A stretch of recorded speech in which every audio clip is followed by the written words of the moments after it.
Okay, what's up guys? Good morning. So ipapakita ko lang sa inyo yung finish ng Philippine Ibano. So ayan. Ganda ng aspe. Okay. So yung isa niyan is ito. Ito yung sea snake leather, then crocodile. Printed croco. Then ito yung pangalan ng papagawa si Sir Vince. Shoutout nga pala kay Sir Vince ng Canada. Thank you very much, sir. Yan. So yung weight nito, ito yung ruko. So, titimbangin natin kasi para ma-sure nila na tama ba or nakuha ba yung gusto nilang weight dito sa ako. Kasi yung gusto niyan,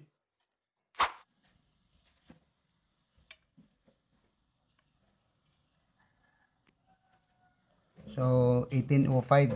So tama lang yung weight na gusto nila, 18 or 18 ounce. Okay? So yung isa naman, si snake, ang gusto nito is 19 ounce naman.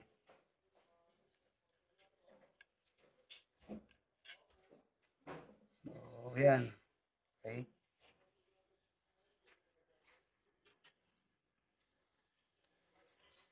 So 19.15. So good. Maganda na yung ano na, weight. So yan yung mga gusto nyo.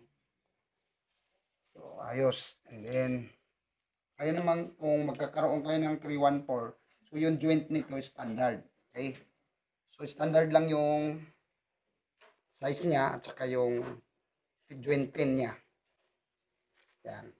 Kaya kung magkakaroon kayo ng Predator shaft na radial, so swak pa rin dyan sa ano yan,